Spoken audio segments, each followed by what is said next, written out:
Thank you very much. I was outside working on some notes, but I heard this group in here playing. I thought they were playing jazz, but it sounded a little bit like blues. And so I had to come on in because I really like blues music, and they're just extraordinary.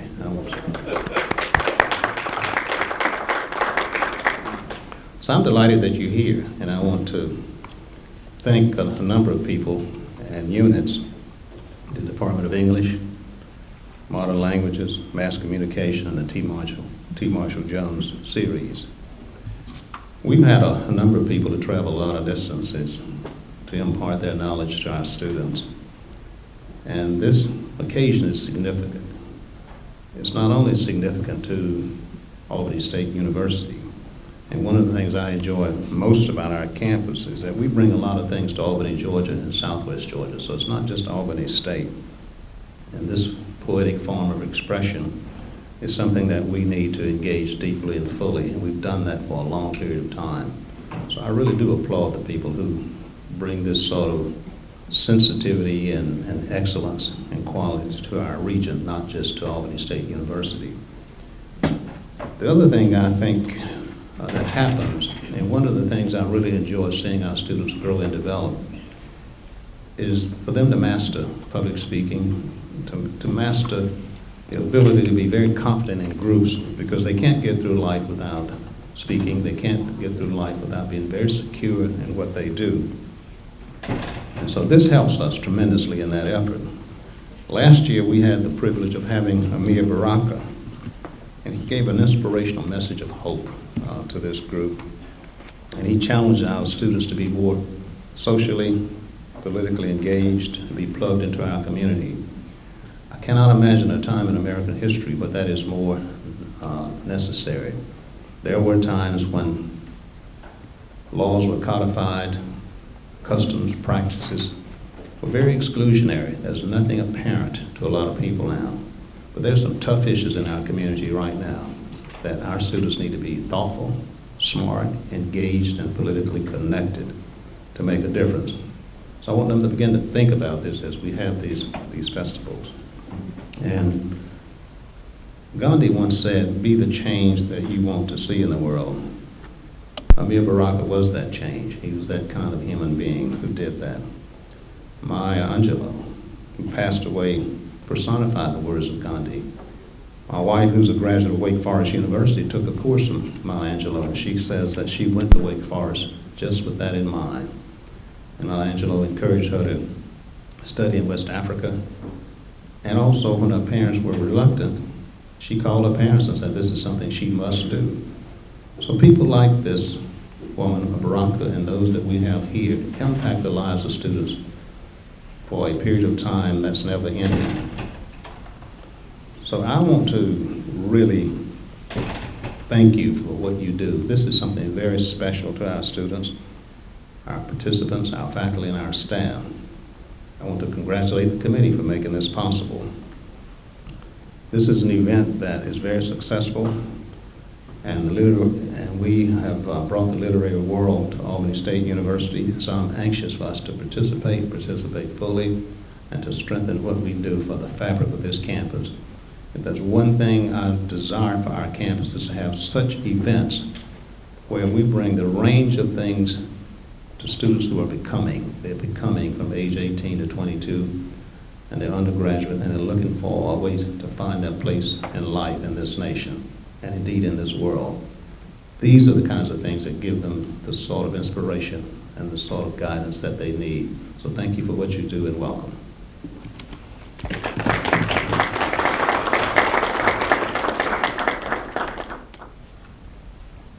A major part of what we do at Albany State University is to continue an ongoing conversation. This year, we've experienced many losses in the literary world. Amir Baraka, whose last public performance was here last year, and then also in May, Dr. Maya Angelou passed. And so today, as part of our opening of this, our 8th annual ASU Poetry Festival, we want to dedicate a major portion of what we are doing during these next 2 days to a lasting legacy that she left with us, and also that Amir Baraka left with us as well. So we have some wonderful gifts Eugene Redmond, the poet laureate of St. Louis, wrote a poem specifically for Albany State University and this commemorative moment that we are experiencing now. And everyone should have a copy of that. It's a photo poem. If you don't have a copy, there are some available still up here on the table. So we want to share that with you. I don't want to read it personally. You can read that on your own. And notice the photographs in the back. There are a lot of conversations that are happening even in the photographs. In addition to that, we have a piece that was sent to us from Wuhan, China. Dr. Jerry Ward shared a statement that he wants me to share with you all. He says, "There is a language in silence you must use in communing with the living, the dying, and the dead. Time ordains that you deal with the gravity and brevity of manifest being. Humility demands that you accept legacies from world spirits with grace and respect. Time appropriates words from Amiri Baraka's 1987 eulogy for James Baldwin, forcing out of the mouth the intelligence." My name is Andre Johnson. I'm assistant professor in the English department here. I want to welcome you out to this poetry performance by Hoke Glover III. And I'm going to preside, but I have to leave to pick up some other folks. So I'm going to turn the floor over to all the students that we're working with, and we'll have our occasion by English major senior Omalara. Please come forward.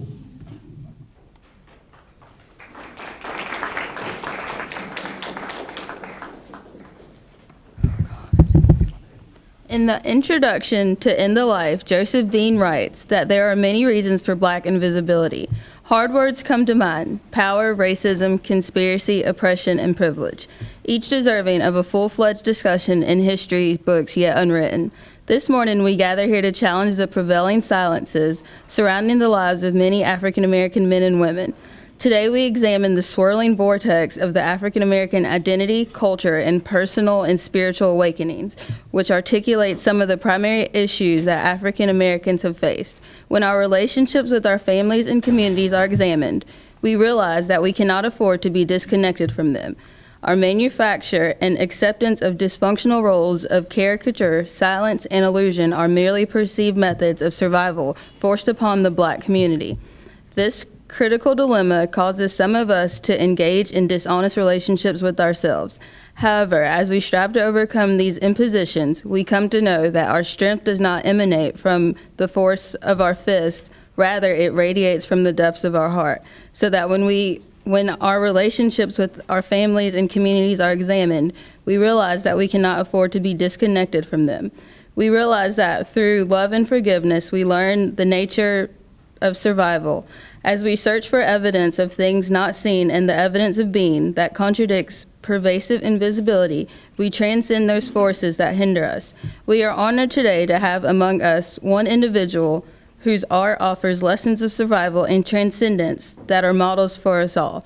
This morning, we are pleased to welcome to the 8th Annual Albany State Poetry Festival, Mr. Hoke Glover III.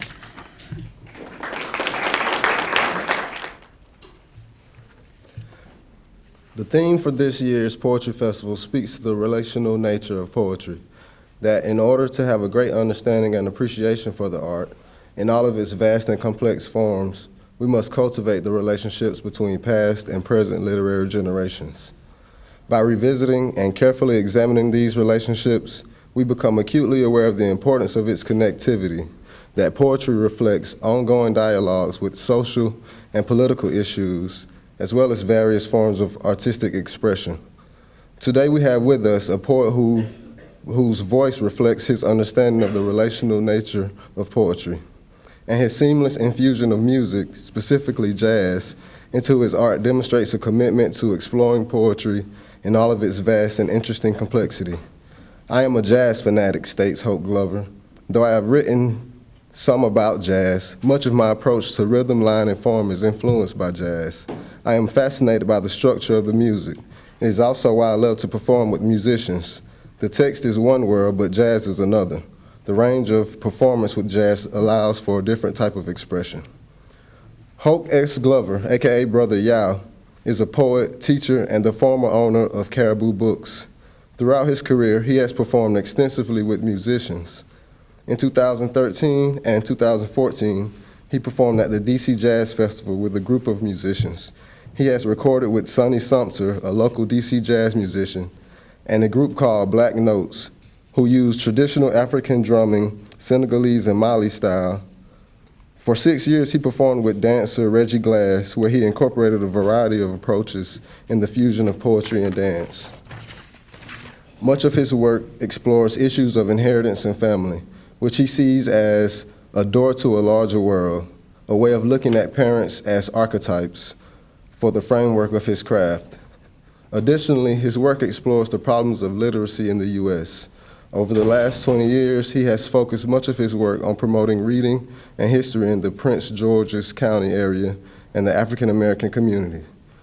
He has published extensively. Most recently, his work has appeared in African American Review, Smartish Pace, Crab Orchard Review, Plowshares, Obsidian 3, Libations, Beltway Quarterly, Soul Fires, and Tidal Basin Review. Currently, he is Associate Professor of English at Albany State University. We are very excited to have with us today at this, our 8th annual Poetry Festival, a phenomenal artist and scholar. ASU, please join me in welcoming Professor Hoke Glover.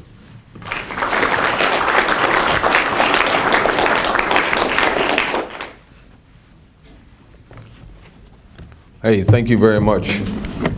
How are y'all doing today? Yeah, I really enjoyed the young people. I have to say that. And I looked down at the program and I saw that you guys were from an art school and a magnet art school, and I was like, okay, well, thank goodness, because if they weren't, you know, it would be about 30 times more amazing than it was, you know. It's really good work, and just the ability to speak and stand before people and present yourself, the memory, the capacity, all of that is great. And you know, the thing is, and especially in African American culture, you know, the root of poetry is, you know, the spoken word. You know, it's the language that we use to communicate with one another. You know, and our capacity, you know, to be able to stand in front of people and to speak clearly and to use that as a tool of expression and to change the mood of a room is what's behind everything that you ever read on a page. So when you read something on the page and, you know, you come to college, you get a linguistic degree, and, you know, the idea, and I mean, folks notice the English department is here, you know, Shakespeare, you know, he wrote plays for people. He didn't write them for us. I mean, we're people too, but he didn't write them for people 500 years in the future. He wrote them for the people that lived in his environment and his community. And so that's where all art begins. I'd like to thank the English department, Dr. Hill. Thank you guys for inviting me. And thank Dr. Mack for inviting me. It's a long way from Bowie, Maryland. I'm about 15 hours down the road, so it's an honor to be here. I'll go ahead and just start with a poem. I'm used to lecturing all day, but I came here to read poems, so let me read poems. The first poem that I'm going to read you, and one of the things they talked about in the bio is that, you know, I'm fascinated with my parents. As a root, you know, I used to don dashikis. I had long dreads down my back. We'll see Nikki soon. She's got those beautiful locks. And really into African consciousness, but in a different way than my parents were. And you know, there's something about being a young man that makes you rebel. You know, and you rebel and you might take it up against the United States, but you know, some of that got to deal with your house too. So what I've done is, you know, I've investigated my parents, because my sense of history and my sense of culture and all of that is rooted in their lives, you know. So I believe in talking about Africa, but my parents didn't talk that much about Africa. So part of what I try and do is find how my parents gave me the Africa that I wanted to talk about. All right? The first poem is called Work Song for Mama. With the wrench, you removed the dripping faucet that kept time through the night like a clock. You swept the street and raked the leaves. You laid a coat of black asphalt across the driveway where the concrete was cracking. You found solutions. You pulled a ladder out of the house and climbed into the sky, where all the men in the neighborhood saw you searching for leaks and offered you their hands. From the ground beneath your feet, they could see a woman who would do anything, demanded or seen. They offered you what you could not take. You had your own singing that is promised and beautiful, like in the springs when you would lay a treatment on the greenest lawn for blocks around, while I was chanting alphabets or calling numbers into the forest of memory. Taking a pencil to paper, you were making dollars into umbrellas, climbing a mountain with 2 children strapped to your back. You cut all the shrubs down to size. You put your hands in the drains and pulled out the impossible, your many works of art, breathing and standing, a child thrown into a bathtub full of ice cubes, oh breaker of fevers, woman with hands like shovels and garden hoses, screwdrivers and putty knives, headed into the nights with the same glossy eyes men use for the day. You kept your promises and kept them small. You said, your children, your house. And then you were singing in the morning. As I woke up, there was the sound of a typewriter and music played on a turntable older than my understanding that your doing and done are as close to perfect as I will ever find in the world.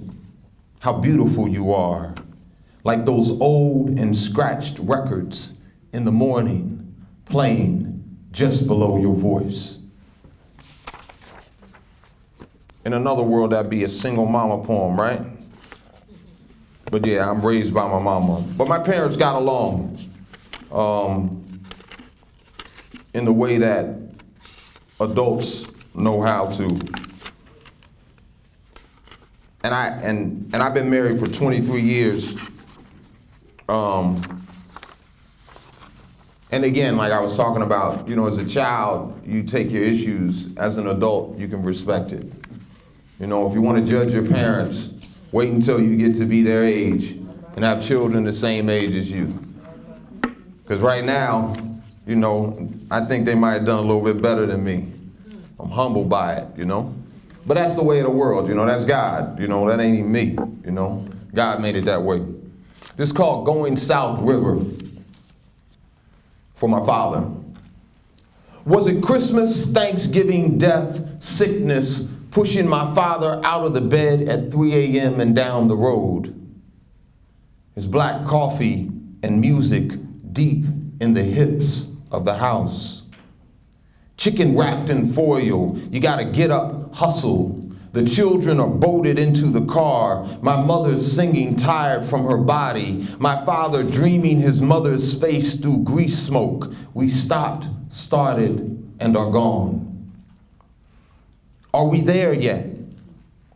I'm in the car full of covers. The towns are like dreams. I am calling my father's name. I am getting on my mother's nerves. The sun is dying. The season is changing.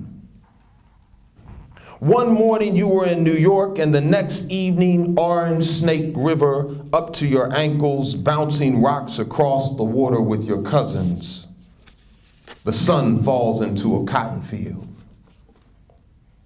My father would catch catfish big as his forearm, cut off the head, pull off the skin with a pair of pliers, and tell me to watch. He was offering what was taken from the river for history and the belly of his family. Watch, he would say. In Harlem, he had met young men who had never seen the river, though they lived 10 blocks from it. The brown moving swamp that snaked its way through the city. They knew nothing of the fish who lived there, though they could smell its sewage and industry every day. Every day, my father spoke history. And the fried fish with hot sauce, potato salad, the laughter-filled house became part of the river. My father's bloody hands shoved in my face. Look, I want you to know where we come from.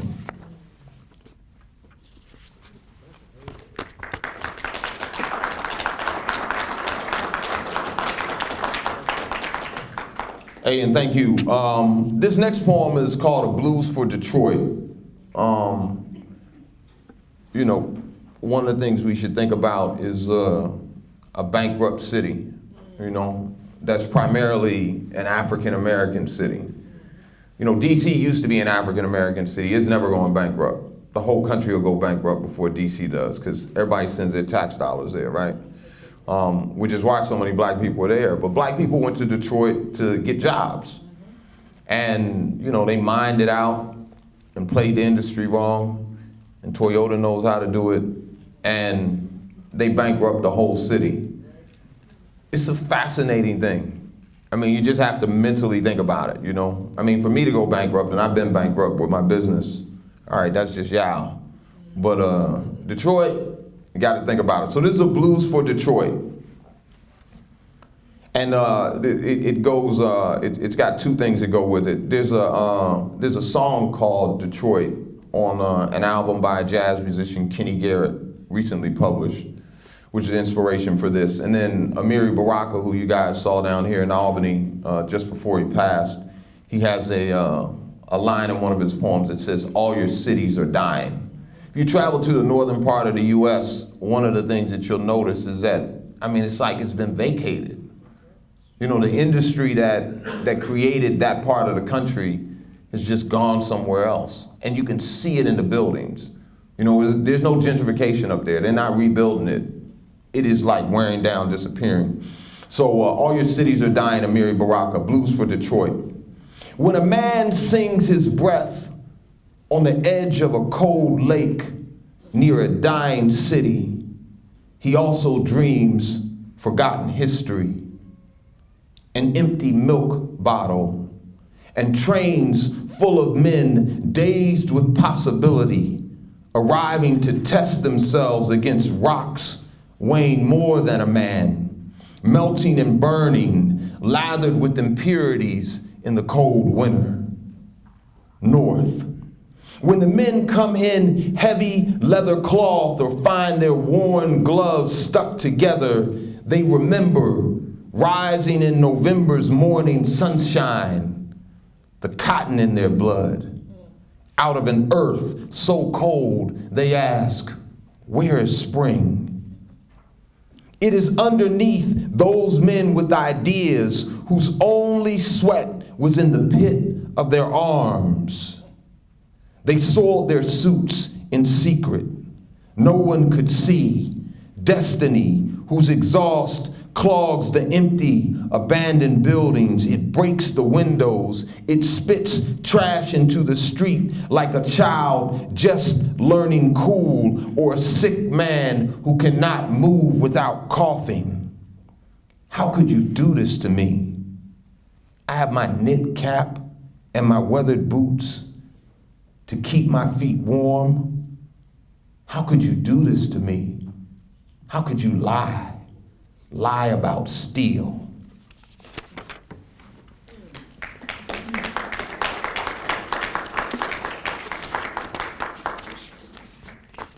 All right, and I'm going to read one more poem, and then we're going to go ahead and get with the music here. This is a simple poem. It's called Secrets. And this is the thing, you know, a lot of the work that I do these days is what I call metaphor work. You know, freedom is not just a word for African Americans, it's the great metaphor for what we do or did in this country. And I think one of the things, this sort of charge I give to the young people and the poets is that, you know, part of the post, slavery period is that we have no metaphor as powerful for our experience. The construction of that metaphor, has to deal with, I think it's the poet's job to actually do that. But the other metaphor that I wanted to talk about is fishing. You know what I mean? Fishing is, I've already talked about it with my father. My father taught me how to fish. I'm going to come back to that metaphor in another poem. But, it's in the Bible, right? And my daddy taught me how to do it too. So it's a great metaphorical experience about what it means to live or what it means to do a task, Like I think about that thin, almost invisible line that goes out into the mystery of the water. And in spite of that, how thin it is and how small it is, and there's no guarantee that I'm going to catch fish, there are all these things I do on this side to try and make it so I catch fish. And because my father knew how to fish, I believe in that process. I believe that I can do something over here that's work and throw it out into the world. And even though there's this small, tiny line that stretches from me to that world, and there's mystery there, and it's underneath the water, and I can't necessarily see what it is that's happening, that I can catch fish. And it's a really important lesson, and I thank my father for that. It's called Secrets. I did not tell you about the eyes of the first fish I ever caught. They were glossy and much like a man's, and I stared at them in a way you cannot stare at the living, though he, the fish, was alive and maybe looking at me too, who had caught him for sport and hunger, an excuse and a mystery about being a man. Often when I dip my hands in the river in the morning's fog to feel the warmth the water is, he comes back to me, that first fish. I wanted him to be my trophy. I know what to do with fish, but I remember him because I have no place for his eyes.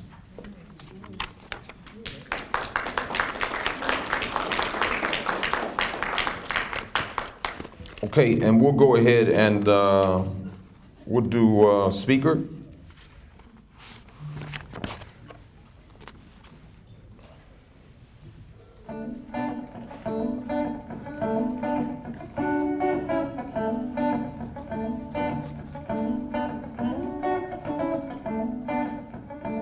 You got the microphone, the holy object. The way brothers held it, held the day. Get down, doo-wop, pips, everybody on the same step. You got Tommy Smith with his fist raised in the air. He's the fastest man in the world. He's wearing gold sneakers, talking nonsense. He's the hero of the children who want to run fast out of the corner store, but y'all know that don't happen no more. You gotta point out your candy behind the plexiglass. The broken English of capitalism. The ghetto, a stairway made out of fried chicken bone cigarettes. A mosaic of liquor bottles. You gotta take off the plexiglass blur if you wanna see. You gotta turn off your radio if you wanna hear the speaker talk about the 125th backwoods stomp in the forest. I remember the first time we heard the low-end theory, philosophy of bass. We was in a car with the heat on, must have been December, blowing fog into our hands. We knew it was the move. Craig Mack, flavor in your ear, nonsense. I mean, what's this dude talking about? But it made that other sense that oozed warm through the speaker. Or our last year in high school, where every party was Eric B. and Rakim telling you got it. Yeah, Speaker pulse down in the night on V Street, where they race the bikes and cars. You can smell burnt tires in the air. That's it, that's it. Right there at the traffic light, red stop sign. You can feel the nigger look in your rear view mirror. Watch your back, watch out, bass massaging your eardrums. Them old school brothers with Congos down in Malcolm X Park ain't got no electricity. Nah. Or Malcolm's own voice wandering in America's purgatory on the spools of a brown magnetic tape, traveling the Sisyphus circle of a CD speaker. CD speaker. You got it. Soul, not just the system of sound, but the sound system. You gotta break it down to the old man outside the subway station who talks out of his head, who says, mumble, dingy, tired country, all this nonsense. The president, Christmas, pagan worshippers of the antichrist, of the freakadeek-ism of transistors and CDs, DVDs. Jesus was a speaker. I is a speaker. And what this is now is running through me, because I be it, I believe. Thank you. Thank you. Hey, thanks, Mac. Appreciate it. Yeah. Thank you, guys. Yeah. It's always fun. The thing about performing with people is that, you know, a poet we do what we do on the page, but, you know, for me, and the introduction talked about it, you know, my vision of artistry is the jazz musician. You can take 5 jazz musicians who don't know each other, you give them a standard as a foundation, and they know how to play, and they don't always play the same thing. They listen to each other while they're doing what they do, and that's how they make it happen. And for me, you know, the professor that I was taught, you know, poetry by, he always had a band. And I haven't lived up to that because I don't always have a band, but I like the challenge of being able to listen to people and interact with them in that way. And so I'm thankful for that. This is called Malcolm X. I'm a Malcolm fan in spite of that book they wrote, The Reinvention of Malcolm X. Whatever, right? But when I was about 14, you know, I found the autobiography of Malcolm X in my parents' in the basement of our house in the library. And that book really changed my life, you know? And, you know, it was in the introduction too, but eventually I owned a black bookstore. And I mean, I owned the largest black bookstore that's ever been operated in the country. I mean, not Borders, not Barnes & Noble, but we had 6 locations. We did about $4 million in sales, and we had about 40 employees. And we had about 160,000 customers. And without reading Malcolm's autobiography, there's no way in the world I would have thought it was so important to sell books to African Americans. And I teach students every day who come to me and tell me that the first children's books that they got, they remember walking into my store when they were 5 years old and their parents buying them a book that was a book that had the pictures of black people in it that helped feed their mind a different set of images, you know? And so I can only respect Malcolm for that. Malcolm X. Those who would marvel under your gaze we call disciples. And those who would chase your words like petals in spring and gobble them down we call scribes. Those who admired you from afar, the believers. The short distance between when you came and stomped your vision like a path through the forest. Time and now, yet to emerge in the sky, the new season you made in the bellows. Shango and the breath of fire, the black fist rock resting upon the earth. Into the cities and down in the alleys, the fishing men. The dignity distilled from the way of the hustler, the corner stoop, the soapbox. What must be said must be said clearly, so that we may say, prophet, holy man, reincarnation of the thing within us that died when the ship docked and we looked back towards home and could not see that far.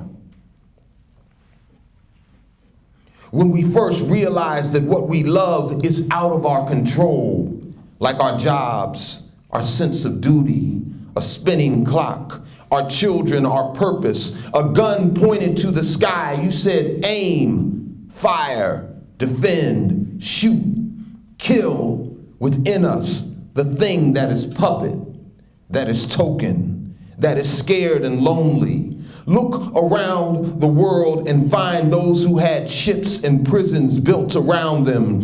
Our friends, un-American and starving like us for sun and hope and deeds and love. People roll over in their beds on your birthday like any other day of the year and have forgotten to say your name.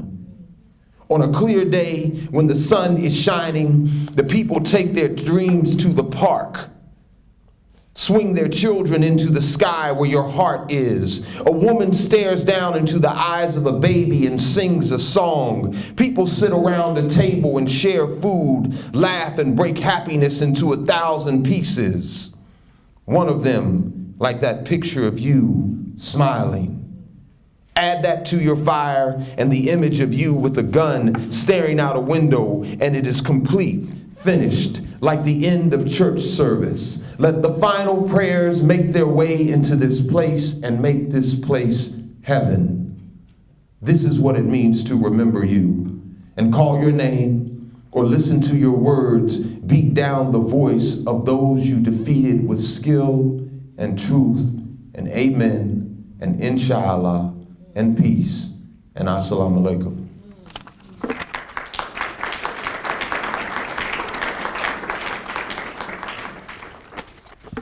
And this is a poem called I Thought My Mama Was God. I got a rough mama. I live with her now. She's 76. And I tell my kids, you know, like my son is in college, and I tell him, you know, do the 20 to 30, you know, 20 to maybe 35. Choose whether you're gonna have kids or not. But, you know, America, and I study Chinese culture a lot. And, you know, in China, and I spent some time in China. When I was in China, I met young people that were like, they were like 20, and they were like, I have to go get a job so I can take care of my parents. It's different from America, you know? But just so we know, you know, like America has this idea that you get some rest, like you living for yourself or something. I don't necessarily understand that. Whereas, you know, my kids are just about grown, and now I have a relationship with my mother where she needs a certain amount of assistance. It's sort of the cycle of the world, you know? But growing up, my mom, she could be rough. I thought my mama was God. Because the wind blew through the house when she told us to clean. She opened windows and autumn air came through, cool relief, we moved, we felt. Because I never saw her sit in the recliner. She made smells in the kitchen come up like smoke, and I was hungry and it was good. Because the song she sang made the house vibrate, not moans, but something soft and terrible with power and resonance. Sometimes her hair was undone. Or sometimes her lipstick cracked. Like the look in the mirror with devastating confidence. Because there was no night for her. I knew she commanded that. There was little sleep, no tired, no forgotten. That perfection like a tree's growth, to each thing its own time, to perfect destiny and pain, to rain and mud and relentless pursuit. Because at times sorrow was tumbling down the road at 50 miles an hour like a drunk driver wandering to his home in the abyss of helplessness.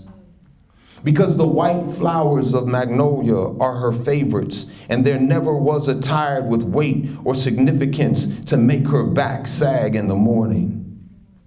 Because we played and laughed and found in each other eyes and pointed stars of together. Because the trials were opportunities, and her conviction was not of the body, but of the spirit. Steam and heavy foot on a gas pedal. I swore she made the sun rise and commanded every machine, every season, to our benefit, to the extreme, for the love of, because she managed the world, our world, stuttering mornings and heavy nights, under sun, under moon, for the love of, for the love of.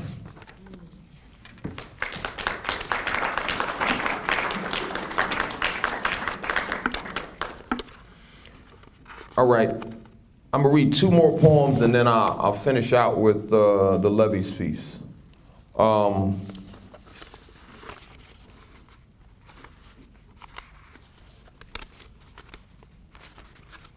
Actually, no, it'll be three.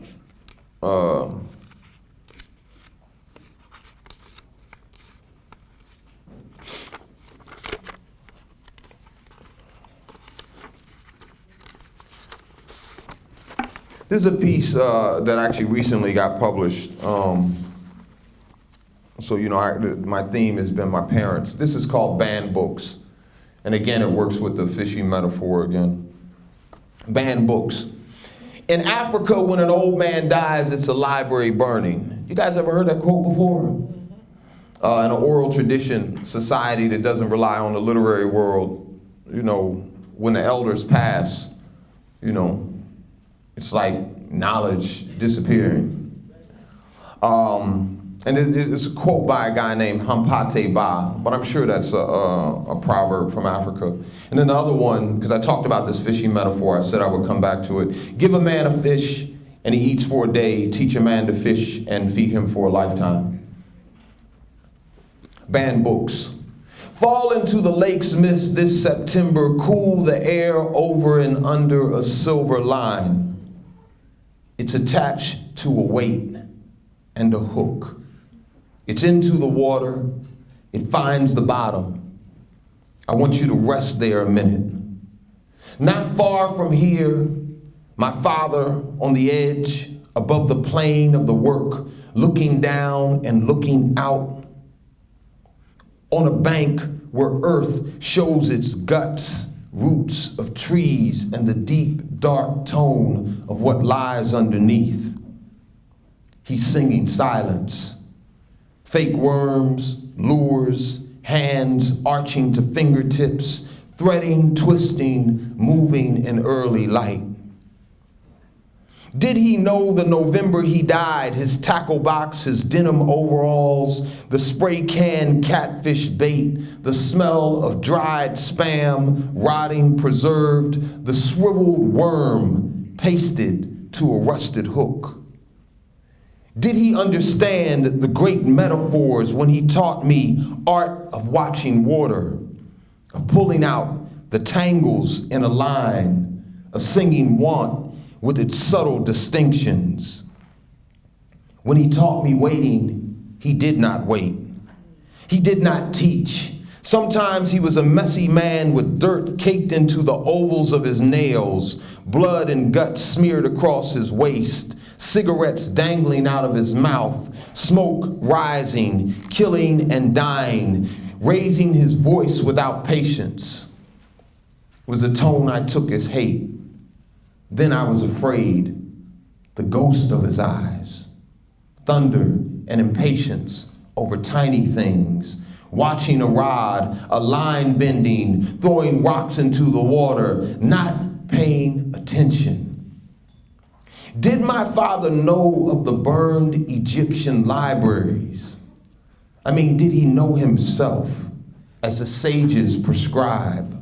He was a man with a bamboo rod, walking into the tall plants, trying to find a good spot. If a man is a symbol, my father is a penny. He's brown and he's copper He's abundant, and he's everywhere. He is use.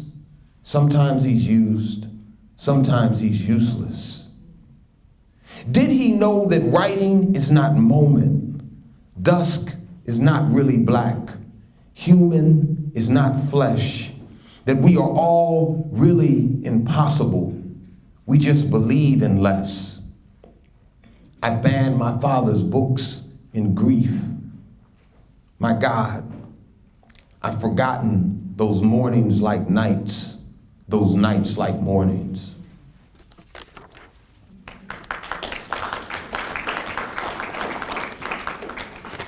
Okay, and then two more poems and we'll close with levies. This is called Valentine's Day.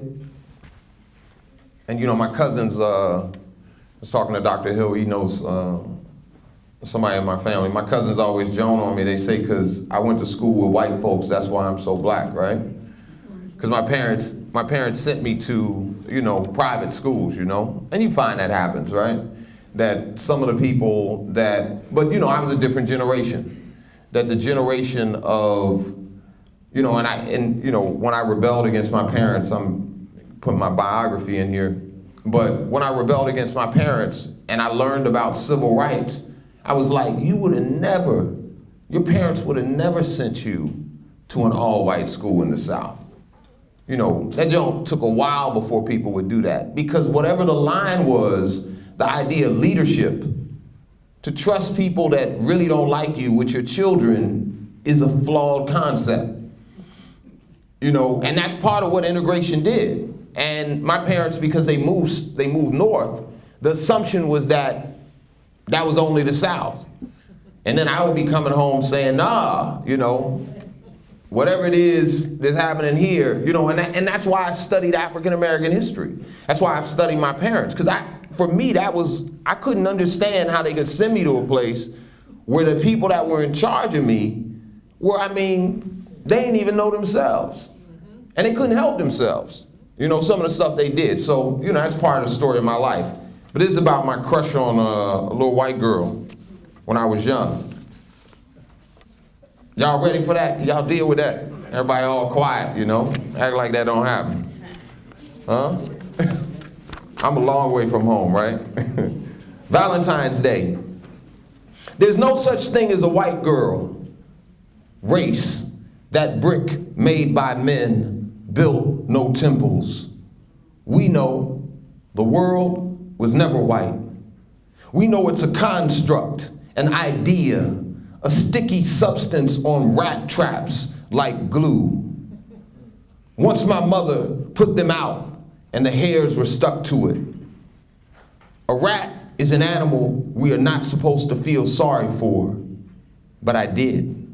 Watching it squirm as I slipped it into a bag from the grocery store while my mother shrieked. She who had done the deed. There's no such thing as a black boy. There's politics and Black History Month. A man in a uniform whose back is straight like the finger of my son pointing to the sky. Look, look. That was then, and this is now. What are roses? What was her name? I liked her and took $2 to school.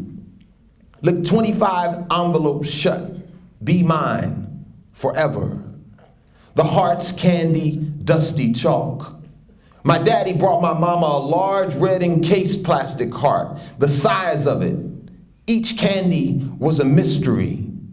What was in the center? There's no such thing as love. People believe what they want.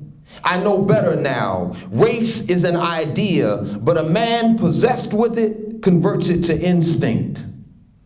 Them lions look trained, but they're still animals. It's not about love.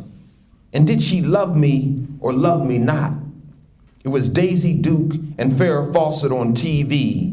Blonde hair, blue eyes, and little black boys finally immigrating into America by way of integration, by way of the bus ride to the other side of town. There's Lady Liberty. She's above us and staring into the ocean. while we stand up next to tiny desk and star-spangled banner, tired, poor, and weak across the sea. And the slave ships turn to chalkboard mist. We hold hands. She says, be mine, and our eyes roll back in our heads. Did she love me or love me not?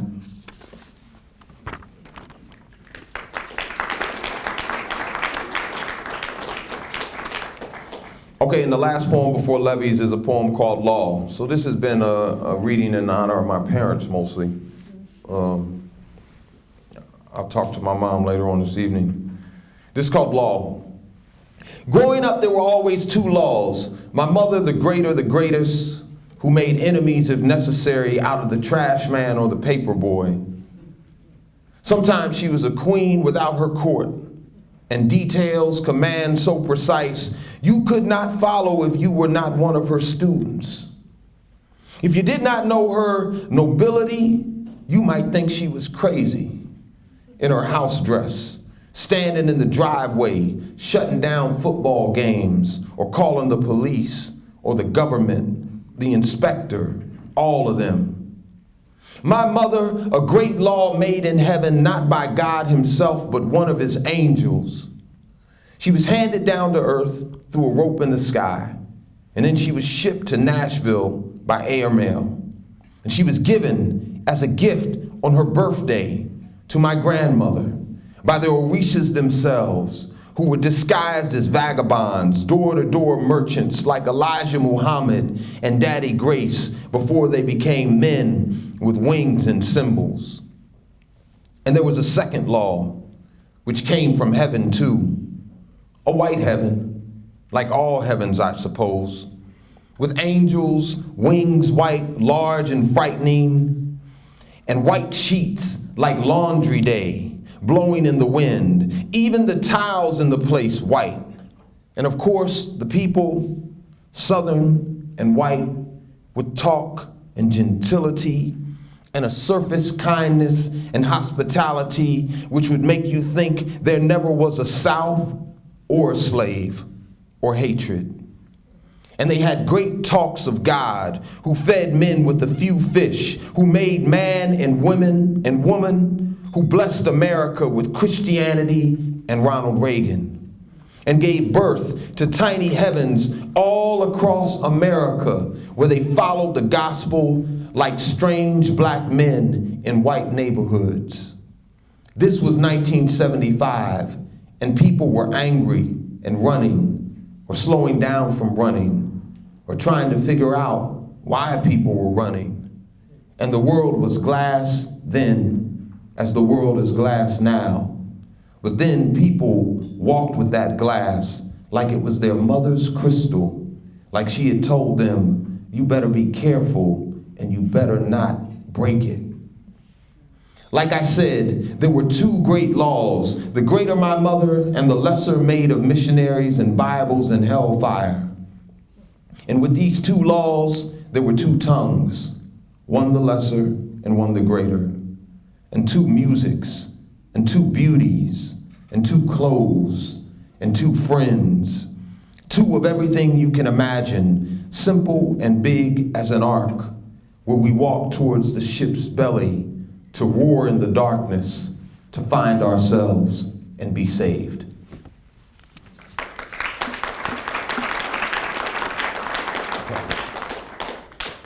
Okay, we'll try this last one. This is a poem called Levees, which is about Hurricane Katrina.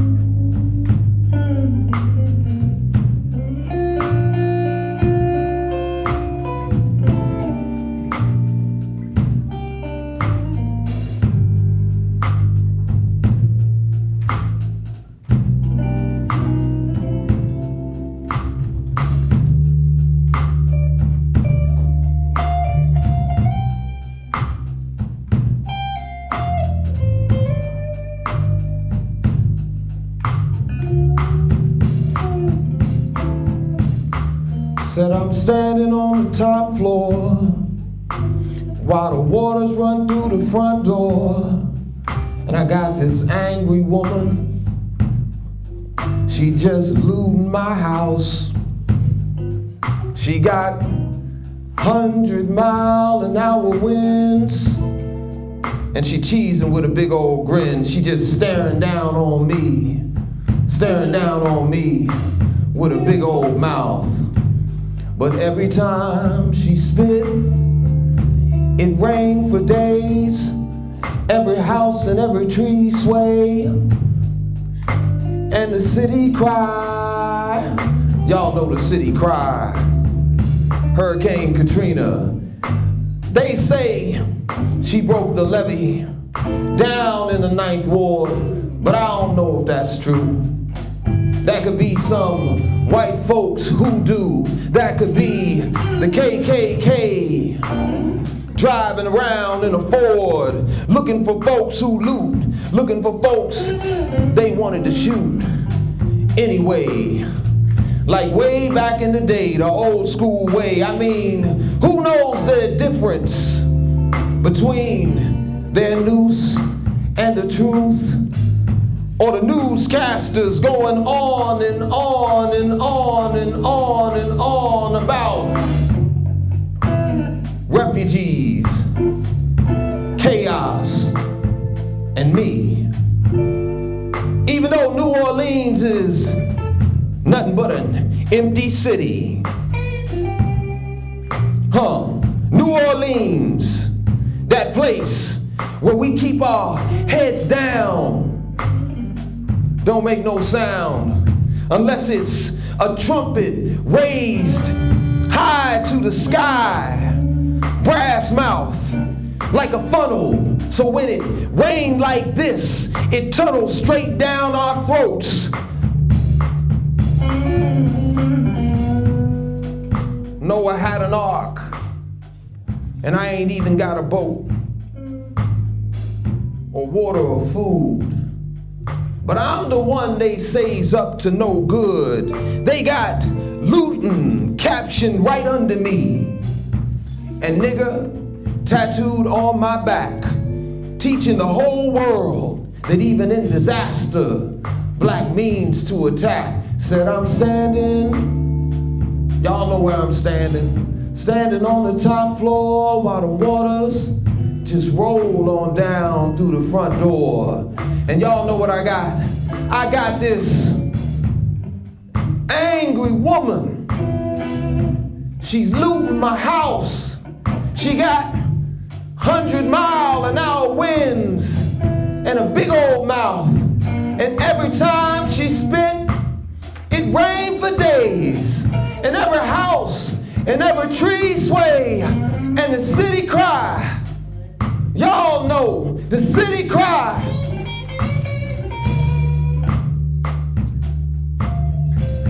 But you can't see nothing, 'cause there's too much water in the sky. Let me tell you this. Wars come from the mouths of hungry children. All them guns and anthems you got just come down to this. A baby's thirsty lips parted open, or a black woman's stomach grumbling. I mean, what would you do, huh? What would you do? Would you wait for them to get their stuff straight, or go out and find yourself something to drink, something to eat? Here's what I want you to do. I want you to take history with the lynchings and mobs, black folks up in trees. Take the 102 degrees of the hottest summer day, Tuskegee experiments, and put it all on repeat. Right here, right now, down in the dirty South, down in the dirty South, down in the dirty South. Said I'm standing, y'all know I'm standing, on the top floor, while the waters just roll through the front door. Angry woman, looting my house, looting my house.